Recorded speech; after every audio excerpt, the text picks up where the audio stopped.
All right, guys, we're back. Episode 8. We had a crazy last couple of weeks, man. I know didn't have time to even film the last week and a half. It was like I was here, you were there. I was in Ohio, and I took an extra day and went to Michigan to get away for a day.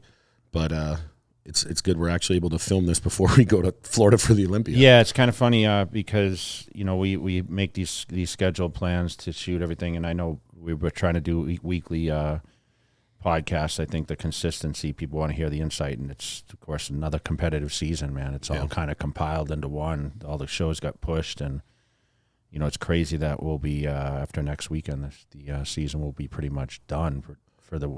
It'll be done as far US as the Olympia, shows. But then I think there's a bunch of there are some other shows, but the main build up of the year is always for the Olympia, and it seems like it just gets later and later. And I think we'll talk about the schedule for next year a little bit. But you just finished a trip to the Arnold Classic. I did not attend this year. I had a crazy. My dad passed, which I didn't mention a lot. So he had been kind of ill for a minute and struggling the last couple of years. So I actually went back for the services prior to that Arnold Classic, and I was in a wedding, on that Saturday. So it was like kind of like a turnaround trip. Come right back, and I stood in the wedding for one of my friends that introduced Angie and I, and you kind of gave me the insight on what happened down in Columbus, which was kind of a strange year. I mean, we talk about Arnold Classics, and I attended many. Since mid-90s. Probably all of them, right? Yeah, no, since mid-90s. I don't think I did every single one. I don't think I was there like 90s. Yeah, you know what? I was there quite a few of them, and I competed in 98, 2002, 3, and 4. Those were the only years I actually competed in that contest. And then, I was attending the rest for the booths, and there was no expo this year. Yeah. There was no expo, and Arnold wanted a show to happen. He did not want a calendar year without an Arnold. He knew he couldn't have an expo, so he put up all the money, the whole production, the prize money out of his own pocket and said, I'm doing this for the athletes, which I commend him for doing that because not many people would go promote a show knowing you're going to lose your ass, hundreds and hundreds of thousands of dollars. But he did it just to make sure the athletes still had a place. Yeah, so it was the biggest prize in bodybuilding back when I was competing. I won 3 years in a row. I won a Hummer truck, H2 Hummer, all 3 years. I was winning $100,000. It was even 100 across the board, and then I would win a couple watches too. I won a Rolex one year, the T3 watch one year.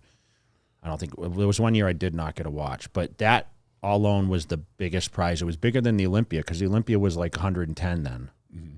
I think 1 year they gave the Olympia to try to, even off. They gave an Escalade, but, you couldn't mess with, a $60,000 Hummer truck, $20K watch and $100,000. Yeah. It was still the biggest purse. And that's why it was such at a different level, I thought. So it was kind of nice when I was competing at the Arnold Classic, winning there and then going to Olympia, and I was placing second. I was getting $75,000 for second. Now, of course, I think second's like 175 or 150 now. I think it's 150. Yeah. And Walker walked away with $130K. Yeah, he. I was sitting towards the front, and Walker to me was a clear. It was pretty clear win for him. What detail does win? What was the biggest? Like what jumped out the most that made what it is, and I think with any of the top champions, they always got a couple shots where they just knock everyone out. And Nick has a couple shots that are undeniable. Like his most muscular is Phil Heath-ish, and his back double is it just he just knocks everybody out. So nobody else in the lineup really 100% nailed it. I think Ian was close, but the other guys just, they were all off a little bit. So, and Nick was on. So it was a pretty clear win, in my opinion, for him. If all the other guys would have been 100%, I don't know. I mean, it still could have been the same outcome, but it would have definitely been a lot closer. But Nick, it was a clear win. Yeah, I think we talked about we hadn't seen him stand next to some of these guys, so it was really hard to see how he'd stack up. And I know there was a height variance, yes. right? Yeah. So a little controversy with this show, a little controversy because of the call-outs. You know, Kuklo and him were kind of a lock for first and second, it seemed like, after prejudging, and later that evening, this was a one-day show, so it was morning and evening. They came back, and Kuklo finished third. Yeah.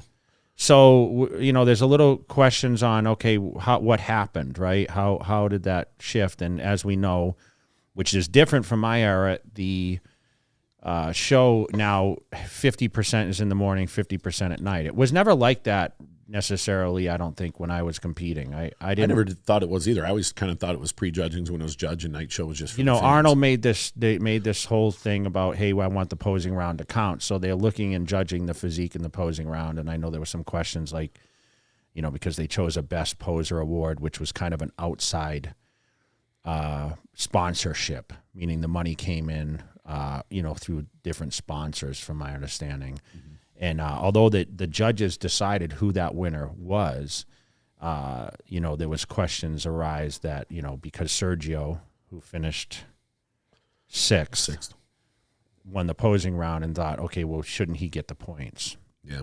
But the truth is a physique is still judged. And I know we did a YouTube video on that on JTV, and we talked about, you know, how it was determined. And I think, you know, for me, the question was, we didn't have like the best poser necessarily when I was competing. Like it did start transitioning in, like Melvin Anthony and Darren Charles, like those were the two best posers, but it wasn't accounted for. And as you know, I mean, even 2001 Olympia, I was ahead by 6 points after prejudging, and, you know, Ronnie came back and, you know, he won through the posing rounds and whatever else. So, you know, the show was necessarily judged, but it wasn't spoken about as much. Like, we kind of knew if you won prejudging, you won the contest, right? Yeah.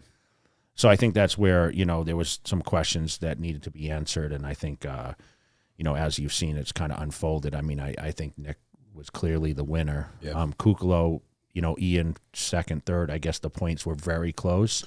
And from what I understand, Kuklo wasn't as sharp, or Ian was that much sharper on Saturday evening, because from what they both, you know, Steve thought he improved and Ian said he improved, and the judges seemed to think that Steve got a little softer and Ian got harder. Yeah. So that's where Ian made it was super close. You know, like I said, I mean, Nick was definitely a clear winner, and I would have, you know, if everybody else would have nailed it, then it would have definitely been close. And we kind of talked about this as the front runners. The guy that's the sleeper is Rodriguez. Yeah, is Justin. I remember on JTV, I said, oh, you know, he's always there, you know, because he has a great back double bicep, and he's got the shape like Victor Martinez, and you know, and he slid into fourth place, which was crazy. I mean, he beat some of the guys that we spoke about, Akeem and Sergio and Max Charles, and these guys that we talked about prior to the contest. And here we are. The guy Justin looked. He looked really good, and you know, like as soon as you come out, the first shot is front double, and his front doubles, you know, is as good as anyone in the he does that twisting front double a little bit, and he's got the small waist, he's got the round muscle bellies, he's got the big arms, and he was in shape. So getting fourth place out of this lineup, I mean, if Steve would have been off a little more, if Justin could have been a little tighter, who knows? He might have moved up even one more place. Yeah, a little disappointing for Sergio. I mean, he definitely improved his physique. I think he just came in a little too fuller than he put on a lot of muscle. He was as big as anyone up there. He definitely put on a lot of muscles since his last competition, but just, you know, mistimed it a little bit. I'm kind of disappointed him and Steve aren't going to be in the Olympia. Yeah, to be honest. Yeah, I mean, they're both fan favorites. Yeah, well, they're both guys that are going to be lingering for the next few years and battle it out. They battled it last year for 5th and 6th, you know, and now this year, you know, it was the 3rd and 6th, you know, it's separated. But as you know, Sergio, I mean, he can stand with anyone if he's in top shape. I think Sergio's going to do the Reno show. Okay. Coming up. The Legions. Yep. I think him and Stanimal. I think Regan's doing it too. Max Charles, I heard, is doing it. So that might be that'll be a decent show. You're going to have 3 or 4 Cedric maybe guys in it also. Yeah. That's what I heard. I might have to go up to that. It's not that far. It's in Reno, yeah. I might have to shoot up to that. So a couple of other guys, I mean, Max, Muhammad. Akeem. Yep. Akeem, I thought Akeem was a front runner going into the show. I thought he would have won it, and he just wasn't. He's qualified for Olympia, though, right? Yep, he's qualified. He won the Bahamas show. He's qualified. I mean, he got 6th at the Olympia last year, and Now, look, if he nails it, this whole lineup's a different story. But he didn't. Yeah. So it's going to lead us into Olympia Talk,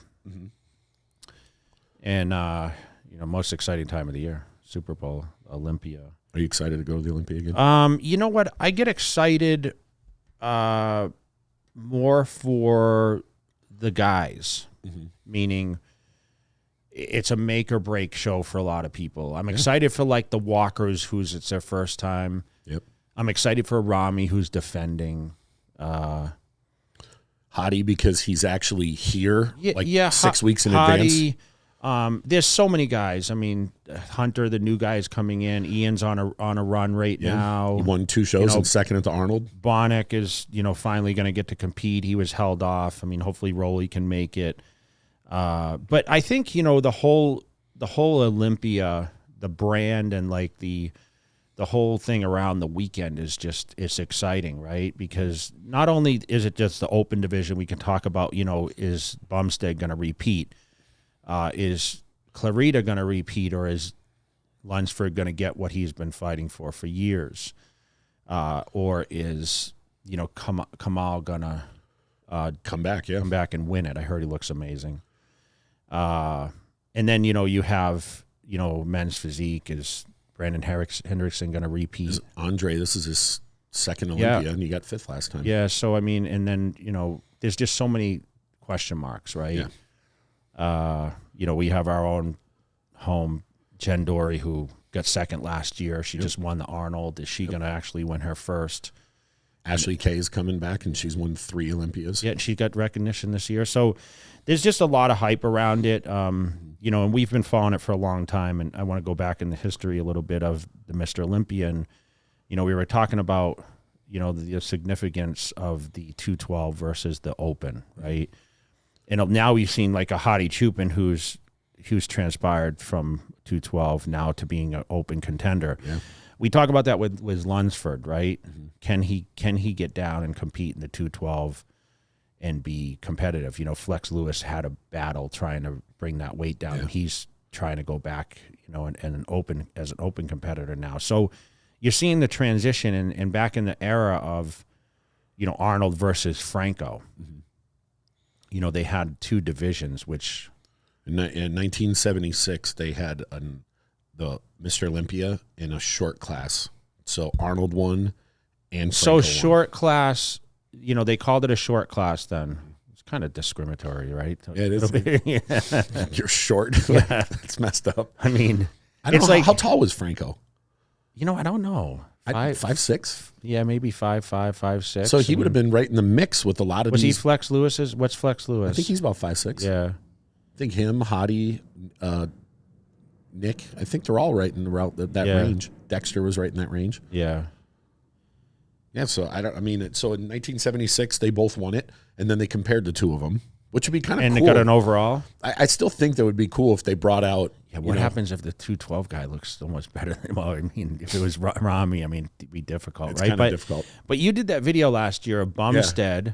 So talk a little bit about that. Yeah, that was, Rami had to do a photo shoot, and so I went and picked him up, and we went to the spot, and we get in the back, and I see Chris Nichols is back there shooting, Chris, and Rami's sitting there, and I'm like, yo, you two need to like let's take some pictures of you two together. You guys they both just won their divisions, and obviously Chris is classic, and Rami is as big as it can be as far as an open guy. And they just started shooting it. And I sat there and I was filming some, and Ian was sitting on the floor because he just got done shooting. And that shit absolutely went viral. I think mine got shared over 1,000 times. And it was just cool seeing them next to each other. Obviously Rami's way bigger, but Chris still held his own. Yes, absolutely. If Chris put 15 pounds on, he would, we talked about this before. He could go step in the open and hold his own against anyone. Yeah, Clarita's a smaller champion, right? He's a lot shorter. I think he's in the 180s, upper 180s. Is he 5'2" or 3 or? I don't know, 5'1", 5'2". Yeah, so he's a lot shorter than Flex was or Kamal or whatever. But now if he would have been in there, that would have been a cool shot. Yeah, 3 yeah, of them. Of course. Yeah, so it's going to be cool to see. you know, and so I found out as far as a short class, in 2007, they brought in the 202. I think David Henry won the first one. And then they kept it at 202 until 10 or 11. And then it went to 212. And I think that's when Flex won, and then he just ran off 7 in a row. So there's a history of a shorter class, but then it wasn't height, it's weight now. So it's not necessarily a short class. So someone could be a little taller and still. Do you feel this year is as competitive as any? I think the 212 this year, it's not like when Flex was competing, you knew going into it, he was the front runner because he was just superior to the other guys.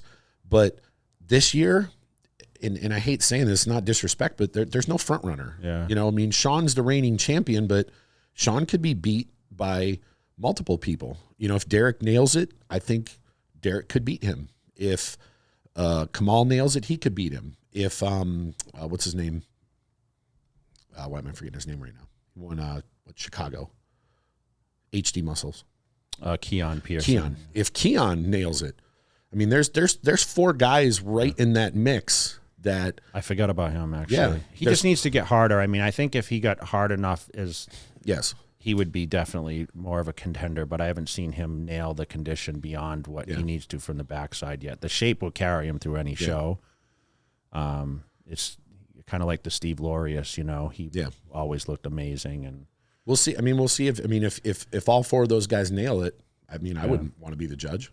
I mean, they all got strengths. I mean, it's like the classic. I mean, listen, Bumstead seems to be a lock on there, but you know, there's some great guys that really could challenge him. Yeah, I mean, we've seen him battle Breon for years, but I think there's some new contenders that are up and coming too. I think it's, in just my opinion, that Robert Timms is coming up, and I mean, there's so many guys. I think it's going to take a taller guy, similar structure to him. That seems to be the structure they're looking at, right?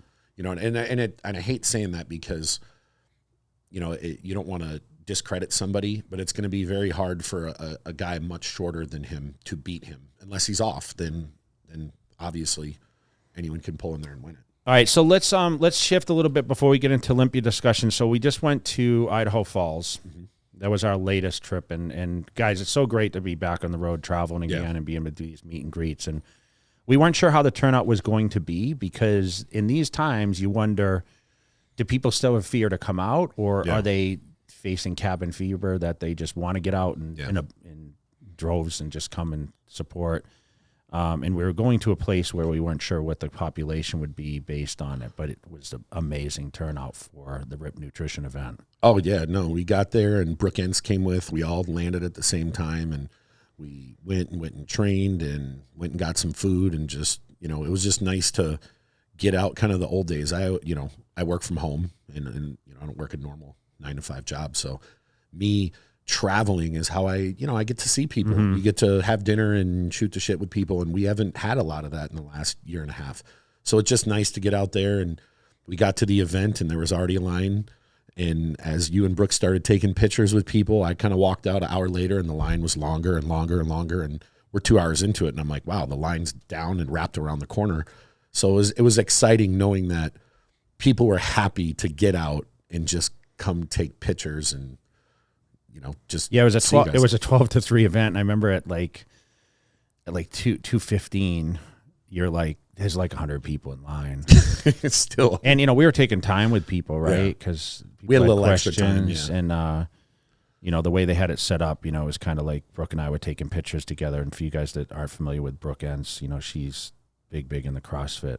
Yeah, she's CrossFit and then movies. Sector. She was in Justice League, and she was in Wonder Woman. Hey, amazing physique and big inspiration for so many people. She's good on media, and you know, we can, you know, we want to shout out Brooke because it was just fun. It was a fun event. When we ended up leaving that evening, we flew right back, and you know, to get back in Vegas on the same day, it was pretty easy trip. You know, we want to thank Patrick and his wife and for their staff over there for you know, that event. It was great. Yeah, no, it's nice to just get back on the road, and it was kind of one of the, going into it, I thought to myself, you know, we got the Olympia this week, but after the Olympia, most of the stuff we normally had is canceled. Yeah, so most of let's the talk a international. little bit. Let's touch a little bit. So we did have a tour set up. I did put out, it's on my Instagram. So Supplement World Canada, who was a big supporter of mine, shout out to Josh and the team over there, several locations. We had to cancel the trip. Yep. Because of restrictions and rules and regulations and fear of, listen, people are getting sick, and I think it was just a smart thing to postpone it. Yeah. Not canceled, postponed. Yeah, so we postponed it, but it got canceled for that date. But we're going to continue to watch and monitor it, like we talked about, I think, this past weekend. Who knows? We may be back there in the cold season. I know. I thought of that. We're canceled. I'm thinking, Yeah. We're going to be back there in like January, February in northern Canada, and it's going to be like 40 below zero. So we will continue and watch for updates on Supplement World and also through my Insta stories and through my YouTube channel. And originally we were supposed to go to Abu Dhabi that weekend after. That got canceled a while ago. And then you had your show, which is still on. It just got moved to a new location. 30th of October, yeah. And then after that was supposed to be FIBO. That got canceled. And then we had a potential Dubai event the weekend after, moved.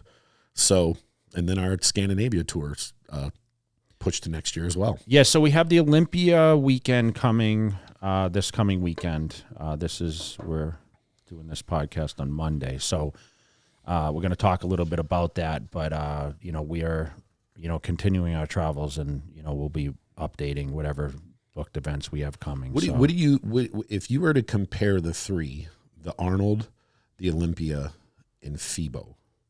If those don't know FIBO's the biggest expo in the world. What's the difference between the three to you? Listen, it's culture. I think the Germans, it's really their only big event of the year. So, there's not a lot of other expos that they attend out there. So it is the biggest. FIBO's the biggest. It's 7 halls of trade. 2 stories. Yeah. Yeah. So they do have bodybuilding with it, but not a pro show. They might have tried it for a minute. They did for a while. I remember Cedric. Yeah. One of them got disqualified or something one year. So it's been an expo. I've been going there since 1999 was the first year I went. And I went for Gold's Gym. It's mostly vendors, supplement companies, but as you know, there's a lot of European brands, a lot have popped up. But there's a lot of great international pros that go there, along with fitness personalities, whatever else has grown tremendously. So I would say that is one of the biggest, the Arnold being second and the Olympia being third as far as expo-wise. Let's not talk contest, but it's definitely for sure expo size. FIBO holds the ground, Arnold being second, and then the Olympia being third. Yeah. It's massive. I remember the first time I went there, and you come down that escalator and going, because when we walk through the front of the building one, there's you either go down or up. If you go upstairs, there's 20 or 30 or 40,000 people there. You go downstairs, there's 30 or 40,000. I remember coming down and just seeing a sea of people as far as I can see. And then you realize there's 7+ other buildings like this there. It's totally different. Yeah, I mean, listen, Germany in April, I mean, the weather's decent, but it's not a huge destination. If you ask me, the best destination, I mean, Arnold isn't a huge destination spot either, Columbus, Ohio. The Olympia, where it's held in Las Vegas, Mr. Olympia, that's the biggest destination. So that was the big draw. Plus, it's the biggest bodybuilding show in the world. Yeah, it's the highest level you can go in the IFBB NPC family. So way I look at it, what stands the most ground? I mean, most recognized being the Olympia has been around the longest, right? of course. Arnold Classic, Arnold's name is massive also. And then, of course, FIBO doesn't have a figurehead to it necessarily. It's not a Weider show or, a Schwarzenegger contest. So I think, as far as recognition, people know the Olympia brand and the Arnold brand over the FIBO brand, but the FIBO is the biggest trade event that we've seen. Hopefully it comes back next year, because it's been canceled 4 times last year. So we're scheduled right now for April 7th next year. Yep.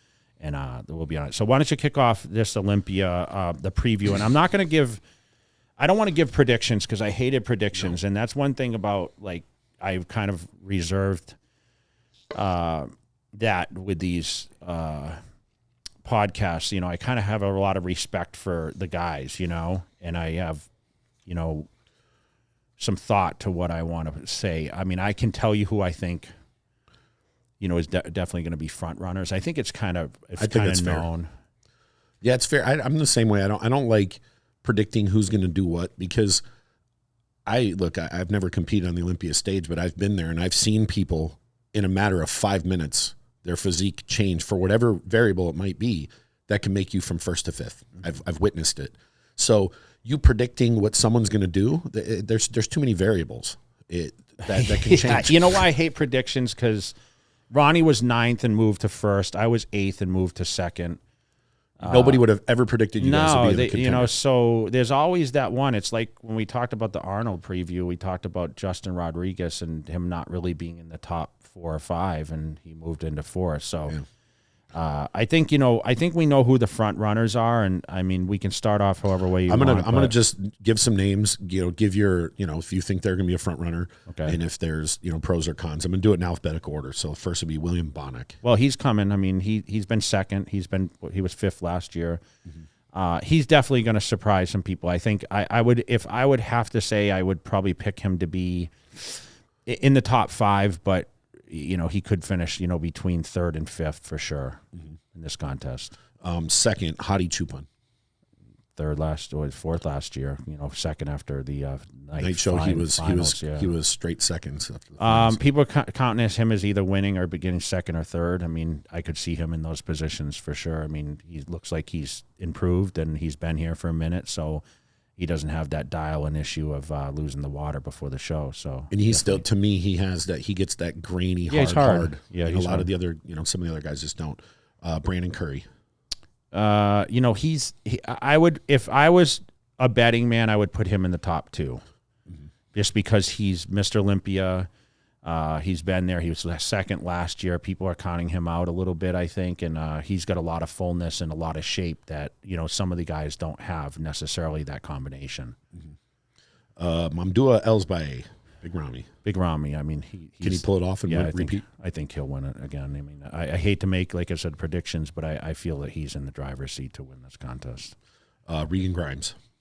And he was finished at the back of the pack. He's made some improvements, so I think we've discussed this a few times. A top 10 finish would be amazing for him, but anywhere, I think he would float around that mark, maybe 10, 11, 12, somewhere around there. How many total guys are there? That's the question. 1, 2, 3, 4, 5, 6, 7, 8, 9, 10. That are going to show up. About 16. Okay. Yeah, I mean, a top 10 finish would be phenomenal for him. Yeah.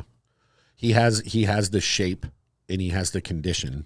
And he's more size. He's taller. Yes. So for the people that don't recognize, he could be the tallest guy on stage. Yeah, he's 6 feet. Yeah. He's tall, so he just has to fill out. But he's still in his 20s. Yeah. There's no rush for it. James Hollingshead, big question mark. Nobody talks about him, but he's. I mean, top 10 finish I would expect from him. Yeah. But where it's going to be in that top 10, man, there's just too many variables with guys. But I haven't seen him compete yet, so I'm kind of excited to see how he looks compared. This will be my first time seeing him. Another one that we haven't seen compared to some of these guys. Yep. Hunter Labrada.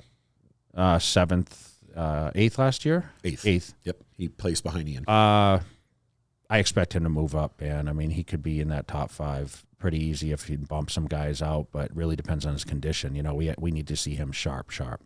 Yeah. Patrick Moore. He's been 10th, right? He got 10th his first year. Yeah, and then I think the second year didn't fare as well. But, shape guy, another guy that getting at Olympia, any chance you have to get in there and stand, do it. I mean, a top 10 finish would be phenomenal for him here. Justin Rodriguez. Sleeper. He could be the dark horse of the... Yeah. I mean, he could be in the top 6, really, if he really knocks some guys out. Yeah. Yep. He's got the shape. And I always, everyone always just looks at condition, and I always remind people shape matters. Mm-hmm. And for some people just look at it like, well, he's in better shape, he automatically... I don't see him pushing the top 5, but anywhere after that, he could be in there, I think. Ian. Ian, I mean, he was 7th last year, but I think, if he finished in that position or even 6th, that would be a big achievement for him. Yeah, I mean, he's got... Him and Nick have the most momentum going into the show. Mm-hmm. Nick won 2 shows, and he won 2, and he got second to Nick at the Arnold. I mean, getting second at the Arnold's a big deal. And the guys that placed ahead of him last year, Akeem placed ahead of him. Yes. And then Phil's not going to be there. So you got two guys ahead, so he could potentially move up. It just depends on some of these other guys. Yeah, I mean, it could be. I mean, Nick Walker's a guy that's obviously. I was just going to name the next person's Nick Walker. I mean, he's beat him, and I think, he's kind of got his number right now because we've seen Walker come in shape. I mean, that's the one thing he has against all these guys, including like the Bonnicks and the Hotties and Brandon Curry's, is he has that grainy, hard. I mean, his back double bicep, like you said, is a showstopper. Most muscular. I mean, it was really similar to Phil. Phil had his most muscular and his back double were showstoppers. If they look at the quarter turns, that's where people can overcome Nick just because of the structure. Yeah. He's a little shorter, and that's where, a Hottie Chupin might get lost comparable to even an Ian who has a bigger frame, who's wider. Brandon Curry, he's bigger frame. He's a bigger frame. So, it's really going to come down to those quarters, because if you watch the Arnold, I mean, Kuklo, in the quarter turns kind of, he held his own against Walker. He's got a wider back and from the front and back, the shoulder width. So it really depends on how they judge it, and not to say Ian can't beat him, but there could be some switch around there for sure. Akeem Williams. Yeah, we've got to see if he can come in shape, man. If he comes in, last year's shape, he's as big as anyone. He can be, top 6 guy, no problem. But, sure. By judging how he looked 2 weeks ago, he may not be on that mark. And then we'll just throw him in here, Rolly Winkler. Yeah, Rolly, he's dangerous in any show. I'd just like to see if he can get his size back. Not last year or the year before. I thought he could have won it last year. He was third one year, and he was questionable that year. But I think he has great potential to walk in this show and win it. But, I mentioned a lot of guys in top 10. Yeah. Which is scary, right? Because there's going to be guys that are 11th, 12th, and 13th. That are big names. Yeah, that are big names. That's why I said some of these guys, and listen, we might be counting some guys out. That could really push in there. James is someone that, who knows, he could be a top 4 or 5 guy. We just haven't seen him stand with anyone. And, Nick could slip. Ian could step up. Hunter could surprise us all with his crazy shape. I remember he's still 250-something pounds. Yeah. He's dangerous in any lineup. So when I look at this, to me, very competitive. I'm not going to make any predictions where everyone's going to fall outside of. I do think Rami will repeat. Yeah. But outside of Rami, there's 6 or 7 guys that could fall from second. It's going to be tight. It all depends on. Yeah, I remember last year I predicted Phil Heath to win pretty clearly, and he finished third, and it wasn't the same Phil. But if Rami is on point and as good, if not better than last year, he probably will win this contest. Yeah, he's just that much bigger now, and he's still got shape, and so we'll see how it goes. I'm heading out. We're filming this tonight. And I'm heading to the airport tonight. I'm getting in there early because we have relationships with Trifecta, both of us, and Trifecta is the title sponsor of the Olympia, and you'll be at the Trifecta booth, and so I'm getting there early with the Trifecta team, and they're going to start setting everything up for the Olympia. So shout out to Greg and Liz. Liz will be there handing out the awards, one of the co-founders. So I'm looking forward to the whole team being down there, and it just the whole Olympia week to me it's fun because guys like Regan, some of the younger guys like Nick Walker, they're so excited to be there. And we get to sit back and just watch it unfold. Mm-hmm. And it's a good time of year. It's an exciting week. Yeah, I look forward to seeing everyone on Saturday. So you want to, and also you haven't mentioned it, and we'll bring it back. I want to bring it up. You're getting inducted to the Sports Hall of Fame on Saturday. Yes. So that's taking place in an outside area, like in the same hotel area. So that will be, I think it's around noontime. How does it make you feel? Like you're getting recognized by not a bodybuilding entity, but an actual sports hall. Yeah, it's pretty cool. It's pretty cool that, I've transitioned now to this point, and it allows me to reflect on my career a little bit, which I don't get a chance to often because, being in my position, you just live life the way it is. And, sometimes you don't realize your achievements, and you definitely don't realize them when you're on stage competing and still trying to build your legacy. But now to sit back and be recognized, it's just a great opportunity. And Bob Goldman and his team over there, just, I want to appreciate them. So I remember seeing it when it came out, and I was like, dude, you're getting put in the Hall of Fame with Marcus Allen. Yeah. And with Stephanie McMahon and Billy Blanks. Like, it's pretty cool. Those are Billy Blanks, a household name. Marcus Allen, anyone who's a football fan knows he's one of the best running backs ever. And Stephanie McMahon, she's been running went from WWF to WWE and like, family. Yeah. This is a big deal for you, so I just wanted to acknowledge it. You want to add? And we'll go through a couple questions before we get off this. So, what's your biggest pet peeve? An unmade bed. That's so random. Yeah, everyone should make their bed when they wake up in the morning. Where does that come from? I don't know. Like if the bed's not made, does it just piss you off? No, if you're in a hotel. I still think I made my bed when we were in Idaho Falls this weekend. Do you make your bed or not in a hotel? I just leave. Yeah, well, I just don't like things being messy. I think so. You know what's weird? I don't always, but whenever I travel, I have to have my bed made. So when I come home, I can't come home to I just want to come home and slide in bed because sometimes you travel across the country, around the world. You just want to jump in the shower quick. So you don't make your bed before you leave? No, I do before I leave on a trip. Always, I always do. I don't make it the first thing I do every morning. I don't every day. It's kind of the military background, I think. I remember I grew up with that and staying with Ed Connors, Food Gold's gym. He was very adamant about us making our beds before we left for the gym each day. What's the funniest personal autograph you've ever been asked to sign for a fan? A breast. Really? I think I've seen a woman's breast. Did she like pull it out or no? She just pulled her shirt down, but and it was more awkward because the husband or boyfriend was there, so it was hey, fill my wife's tit. Yeah, it was kind of strange, What's the most devastating thing the airport security has taken from you during your travels? Food, personal items, etc. Protein powder.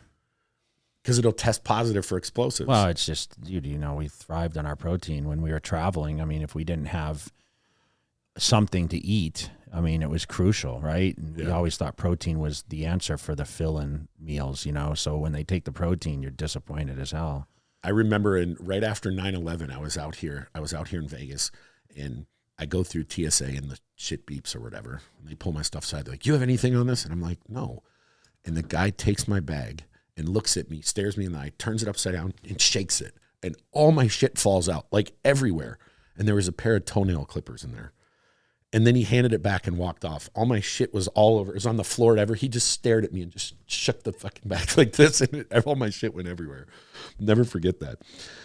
Jay, if you had one workout left and you could pick anyone from history in the bodybuilding to train with, who would it be? And what body part, gym era, would you choose this workout? I would say Arnold for sure. Just if he was in his prime, just so I could see how much volume they did. I was always curious on the hours spent in the gym and, if they really trained without shoes on or, what outfits. So you'd want to go back to the 1960s and yeah, because it was a lot less, you didn't have as much equipment back then. So you had to improvise with what you did. And to be honest, I love free weights. That's kind of like my main exercises that I like to do. So I'm always curious. And, he was kind of one of those guys that we all looked up to. That's a good answer. This is one that is relevant now. My question for you is, do you feel lifting weights has helped you with mental health throughout the barriers of your life? Or could it help others? We have a severe mental health issue in this world that many aren't willing to discuss without feeling the negative thoughts or process or being judged.